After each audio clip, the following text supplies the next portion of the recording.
Okay, I've got the official okey dokey, in Colonel Potter's words, to get this thing started.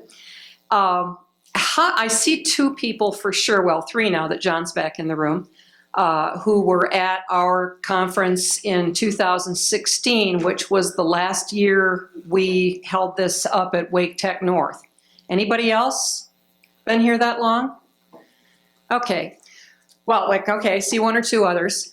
For those of you who were not here at that time, our keynote speaker that year was Joe Raiola, one of the senior editors for Mad Magazine. And of course, if you're familiar with Mad Magazine, you will have been familiar with the title of a movie from the 60s called It's a Mad, Mad, Mad, Mad World, which was what made me laugh when I saw the title of this particular presentation. I think some of you were also in our last session here before lunch, and that was Don's interview with Paula Murphey, who's going to be speaking with us now this afternoon. And those of you who weren't at that session, let me just mention that Paula has been with the Boy Scouts of America magazines for around 14 years. And as Don said, that's an eternity in the publishing world. Of course, it seems to be an eternity in a lot of other professions as well. Longevity generally boils down to about 3 years, and if you get to stay someplace for 3 years, that seems like a long time anymore in a lot of places. But in any case, Paula is the managing editor for Boys Life, Scouting, and Eagles Call magazines, and those are the three publications that are under the purview of the Boy Scouts of America. She graduated with a master's degree in English from the University of Texas at Tyler, and first started her work in writing and editing as a teacher. And then she worked that over to copywriting in the advertising industry, and eventually ended up in magazines, where she has found her home for a while now, when she is not roughing it out in the woods, as she briefly described in the last session, on an assignment. She lives in Dallas-Fort Worth with her husband and 2 cats. So Paula's my kind of person.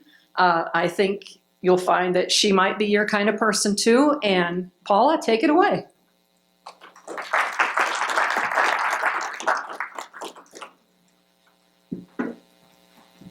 Thank you for that introduction. As you'll see, I have as my subhead some tips for children's magazine writers. I have children's in parentheses only because a lot of what I'm going to be talking about today probably could be applied to magazine writing in general. So I'll give you some general tips, and then after that I'll talk specifically about Boys Life magazine and writing for that publication. So the first thing I would say is that before you attempt writing for a magazine, is you need to know the publication. As was mentioned, I like cats, so you're going to see some cat gifs. I'm sorry, I couldn't resist. But to become a writer of a particular magazine, I advise you to first become one of its readers, of at least several recent issues of it as well. It's the best way to get a feel for what the magazine is about and how your particular article might fit into that. And all kids magazines, for instance, are not the same. Writing for Boys Life is not necessarily like writing for Highlights or Sports Illustrated Kids or Nat Geo Kids. You're going to have different age ranges, different content, different emphases, different styles, and different tone. So I just would recommend, excuse me, that you go to the magazine's website to read articles if they happen to have an archive of issues on their website, as well get their writer's guidelines for specifics. Or if you're a big fan of the magazine, get a subscription. You can get a digital subscription even. Or just go to your bookstore or newsstand. We have a newsstand presence. And of course, there's the good old library too, for you to read some of those back issues. The next advice I would give you is to follow query submission guidelines to a T. You want to find out, how do editors prefer to be contacted? Which editors do you contact for which sections of that magazine?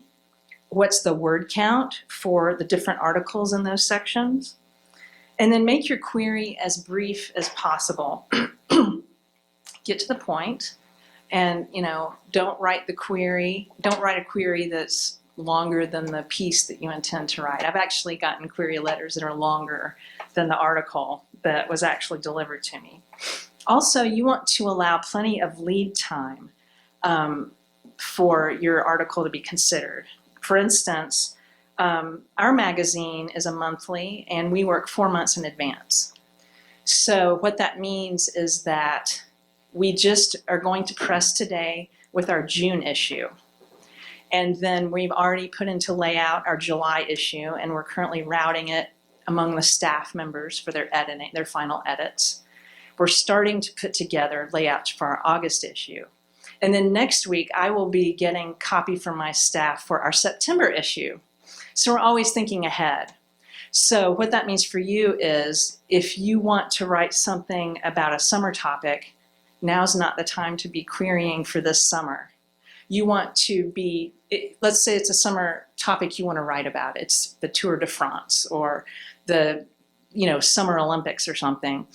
Use this summer to do your research, put your query letter together, and then get it to us as soon as possible so we can consider your story. I flesh out our editorial calendar about a year in advance. It's subject to change, of course. I mean, we're not rigid, so if I get a really cool query from you for a subject that would be perfect for next winter, I can certainly knock something out to make room for it. But just think in advance. That's something that a lot of people don't understand about the industry, and it's kind of makes us live, those of us who work in the magazine industry, we're kind of living in the twilight zone. Because like I said, I'm receiving copy for September next week, so I'm already in the fall right now. And I write the holiday gift guide for the magazine every year, and I'm completing that in July. So I literally have Christmas in July every year. So by the time Christmas really rolls around, I'm thinking, I've already celebrated this. So it's just really weird. And if you were to ask me right now, what month is this? I'd actually have to stop and think. It's really kind of sad.